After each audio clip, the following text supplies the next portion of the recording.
RPN Singh ने आज UP चुनाव से पहले कांग्रेस को झटका देते हुए बीजेपी में शामिल हो गए और इस मौके पर यूपी बीजेपी के प्रभारी धर्मेंद्र प्रधान, उप मुख्यमंत्री Keshav Prasad Maurya, Dinesh Sharma, UP BJP chief Swatantra Dev Singh, केंद्रीय मंत्री अनुराग ठाकुर और ज्योतिरादित्य सिंधिया मौजूद है।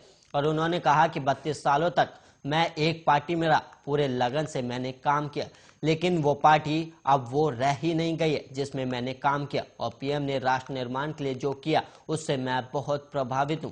और आरपीएन सिंह ने आज ही कांग्रेस से इस्तीफा दिया और इस्तीफे के बाद उन्होंने ट्वीट कर कहा कि मैं प्रधानमंत्री मोदी के दूरदर्शी नेतृत्व और मार्गदर्शन में राष्ट्र निर्माण में अपने योगदान के लिए तत्पर हूं। और आरपीएन सिंह ने आज यूपी चुनाव से पहले कांग्रेस को झटका देते हुए बीजेपी का दामन थाम लिया। और वहीं इस मौके पर यूपी बीजेपी के प्रभारी धर्मेंद्र प्रधान, केशव प्रसाद मौर्य, दिनेश शर्मा, स्वतंत्र देव सिंह और अनुराग ठाकुर और ज्योतिरादित्य सिंधिया मौजूद है। और उन्होंने कहा कि उन्होंने 32 साल तक एक ही पार्टी के लिए काम किया और वहीं इस्तीफे के बाद उन्होंने ट्वीट कर कहा कि मैं पीएम मोदी के दूरदर्शी नेतृत्व और मार्गदर्शन में राष्ट्र निर्माण में अपने योगदान के लिए तत्पर हूं।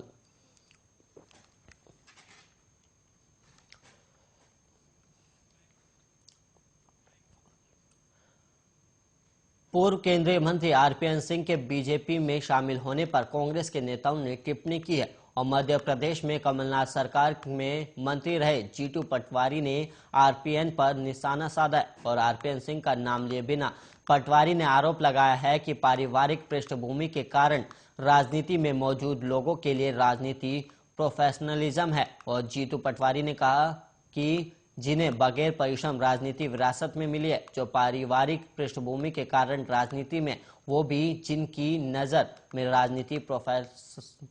और वहीं आपको बता दें कि कांग्रेस नेता ने कहा कि उनके दल बदल की चिंता बिल्कुल नहीं करनी चाहिए, क्योंकि उनकी वैचारिक प्रतिबद्धताएं अफसर के साथ चलती हैं और बदलती भी रहती हैं। और इसके अलावा सुप्रिया श्रीनेत और कांग्रेस की झारखंड इकाई के अध्यक्ष राजेश ठाकुर ने भी टिप्पणी की है।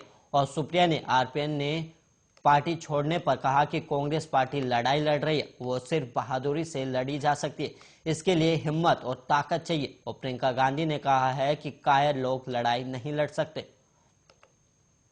महाराष्ट्र में हिंदुत्व को लेकर बीजेपी और शिवसेना की जंग में एक के बाद एक नए बयान सामने आ रहे हैं और बीजेपी विधायक आशीष शेलार ने शिवसेना पर निशाना साधा। उन्होंने कहा कि अगर आप अपने इतिहास को भूलकर सिर्फ सत्ता के लिए शरण लेने की तस्वीर देखना चाहते हैं तो आपको ठाकरे के नेतृत्व वाली एमवीए सरकार की वो घटना याद करनी चाहिए। और वहीं टीपू सुल्तान ने भारत पर हमला किया था और ठाकरे सरकार का एक मंत्री उनके नाम पर कुछ स्थापित कर रहा है। और उन्होंने आगे कहा कि शिवसेना इस पर खामोश है और ये उनका पाखंड है और हम ऐसे कार्यक्रमों का विरोध करते हैं।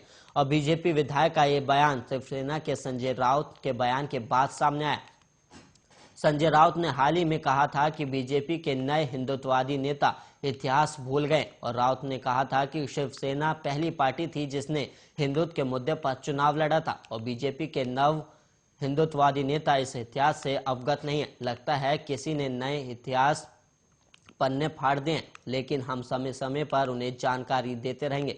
और महाराष्ट्र के मुख्यमंत्री और शिवसेना प्रमुख उद्धव ठाकरे ने बयान दिया था कि बीजेपी ने राजनीतिक सुविधा के अनुसार हिंदुत्व का इस्तेमाल किया है और उन्होंने कहा कि एनडीए अब कमजोर पड़ गया, इसमें से अकाली दल और शिवसेना जैसे पुराने सहयोगी बाहर निकल गए हैं। और उन्होंने कहा कि शिवसेना ने बीजेपी के साथ गठजोड़ किया था क्योंकि वो हिंदुत्व के लिए सत्ता चाहती थी और शिवसेना ने सत्ता की खातिर कभी हिंदुत्व का इस्तेमाल नहीं किया। और उन्होंने कहा कि शिवसेना ने हिंदुत्व को नहीं बल्कि बीजेपी को छोड़ दिया और मैं मानता हूं कि बीजेपी का अवसरवादी हिंदुत्व बस सत्ता के लिए। और उद्धव ठाकरे ने कहा कि शिवसेना ने बीजेपी के साथ गठबंधन में जो 25 साल निकाले वो बर्बाद चले गए।